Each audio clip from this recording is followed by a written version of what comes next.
Hi, this is Roger. Thanks for dropping by. You're probably all wondering what the hell happened to the two Cattleyas that I asked for advice on. Well, the answer is not a lot. Basically, what I'm doing is following some advice without following it, if you see what I mean. Thanks for everybody who gave advice. Now, I know this might look like I'm doing waterculture, but it's not. But I suppose it's similar in some ways. Because these roots are quite dehydrated, what I'm doing is following one piece of advice from one individual that nobody else said. And that is, if these have got the dreaded thing, that which must not be named, then there is damage to the rhizomes, possibly damage to the base of some of the pseudobulbs, but you know, there is structural damage within the plant. Now, if I hydrated these with RO water, that offers them no help at all apart from hydration. So they're actually getting a soak in filtered water.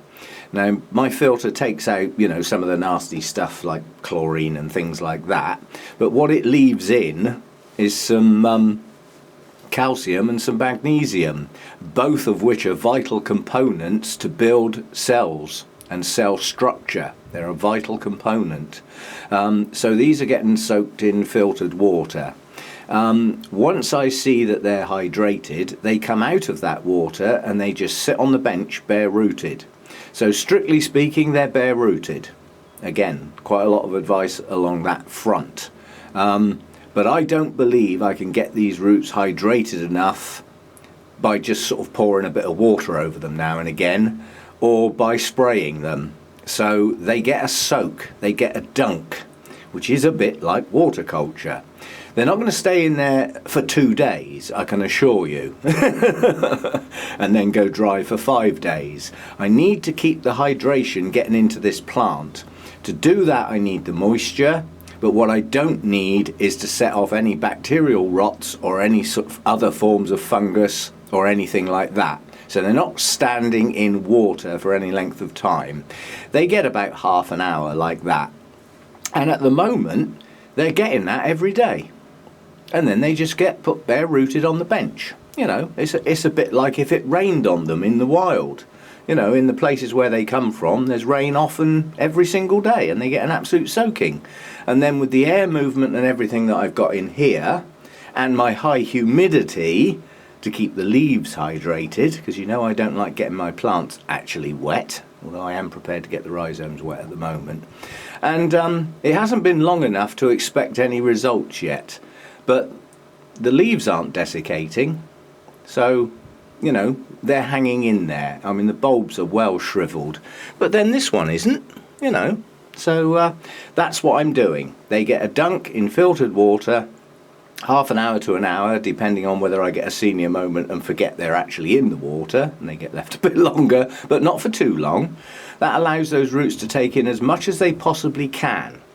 There's a limit to how much a root can take in. When it's wet, right through the velamen, right through to the little filament root inside, it can't take on any more water. So by leaving it in water at that point, on roots that are not healthy, all I'm going to do is set off rot. So I'm not doing that. So they get a good soak, take on the water, and then they get put out to dry. And they'll get that done most days. And I'll see how I go. Thanks for all the advice. Absolutely superb. Far too many to individually answer. So I thought the best way to answer it is with a video and show you what I'm doing, and some thank yous to everybody. That seems to be the best way to do it. And I'll refer back to the original video, because anybody watching this one that didn't see the original one will wonder what the hell I'm talking about, won't they? So yeah, that's what I'm doing. Yeah, that's what I'm doing for now. The next thing that's going to happen, I haven't finally decided on. But the one thing, when I do choose to do something, they're not getting the same thing done. I'm going to try and cover my options, and the chances are one's going to get put in a clear plastic pot with chunky bark and strapped in so that it can't move. so that the roots it's got are stabilised and they don't wobble, and then any new roots can come out and get into chunky bark, and if they attach to it, so be it. But not in a clay pot under these circumstances, because it would suck out too much moisture from roots that are not good enough to be able to deal with that. And the other one is probably going to get mounted, and the idea with that is that it'll sit against a pad of moss that can be allowed to dry, but while it's moist, half of the rhizome will be against it and some of the roots will be against it. That will give it time to hydrate before the moss starts to dry again.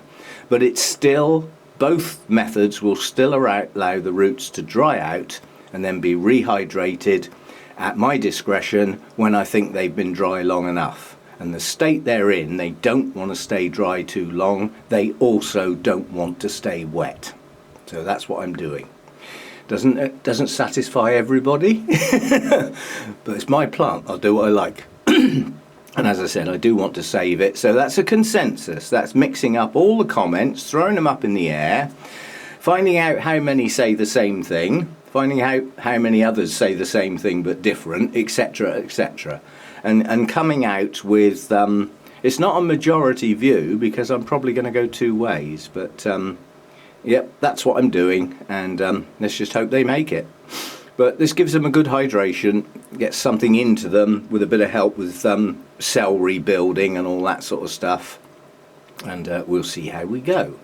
Thanks for dropping by, and you'll get updates. You know, once I actually change from this routine to doing something else, I'll say again. So that's where we are at the moment.